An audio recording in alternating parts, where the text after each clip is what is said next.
Donc je reprends le cours sur les distributions là où on s'était arrêté. Donc on avait démontré que l'intégrale sur R de moins f' de x dx était nulle. Et ainsi que, au sens des distributions, la convoluée entre la fonction constante unité et la dérivée du Dirac et la fonction nulle. Maintenant, on va faire le calcul de la convoluée de la fonction constante 1 avec la convoluée de la dérivée du Dirac et de la fonction de Heaviside.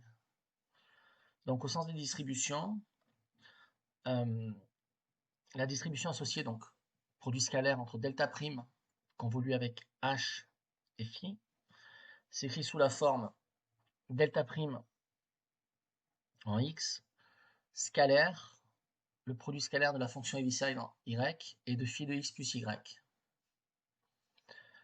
Or, on va fait tracer ici la fonction de Heaviside qui est la fonction échelon, qui est nulle pour x négatif et qui est positif et qui est constante de valeur 1 pour x strictement positif. Donc l'intégrale sur R de la fonction de Heaviside calculée en y, phi de x plus y dy, c'est l'intégrale sur R+, donc de 0 à plus l'infini, puisque la partie de moins l'infini à 0 est nulle, de phi de xy, x plus y dy. D'accord. Donc cette intégrale-là, en fait, y étant une variable muette, est une fonction de x. D'accord. Autrement dit, euh, cette distribution-là est en fait la distribution entre delta prime, fonction de x, et une certaine fonction que l'on a calculée ici, que je n'ai pas précisé entre les crochets ouvrants et crochets fermants, d'accord, qui est f de x. Et ça, par définition, en fait, même du Dirac, c'est delta prime, qui est quelque chose avec une fonction, d'accord, c'est égal à l'opposé du Dirac par la dérivée première de cette fonction. Donc en fait, on a le delta prime scalaire, la fonction en question, qui est une certaine fonction de x, qui est égal à moins f' de 0. Donc, la distribution associée au produit scalaire 1 étoile fonction de Heaviside avec une fonction test phi vaut donc la distribution associée à la fonction constante, calculée en x, et le produit scalaire associé à la fonction de Heaviside en y, et de phi de x plus y. Phi est une fonction de y via la variable x plus y. Donc on va la calculer.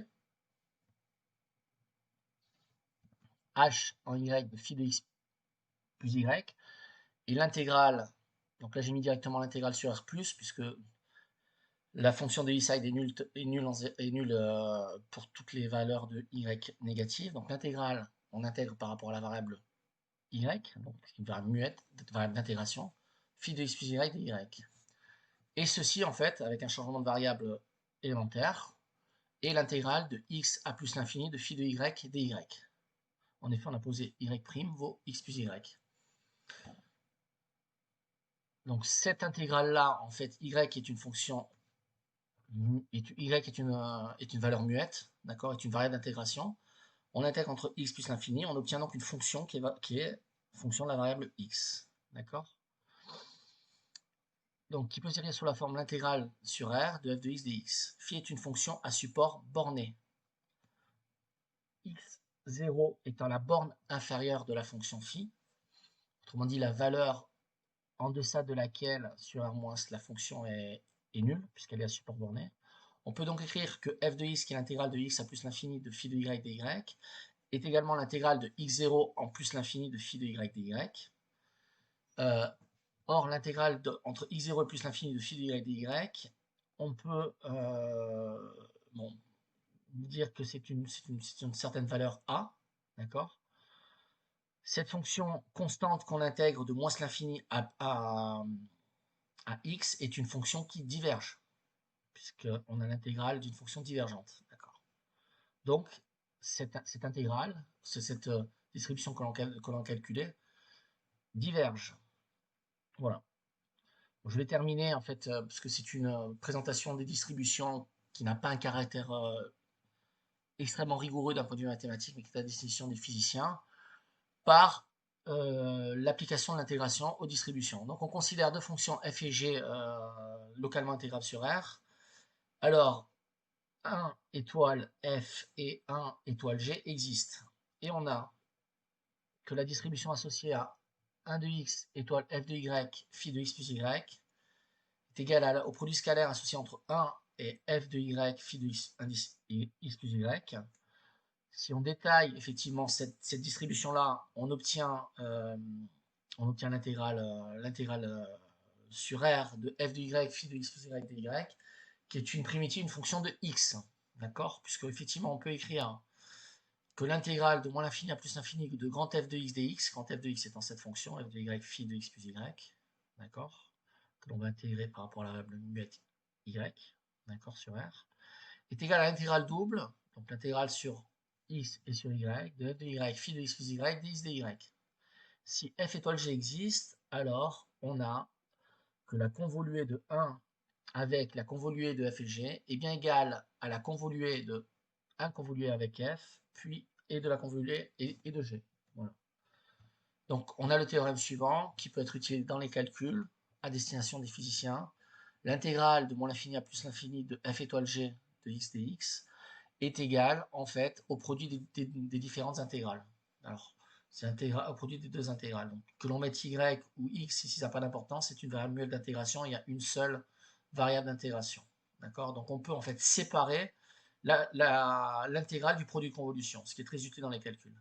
Donc l'intégrale du produit de convolution et le produit des intégrales.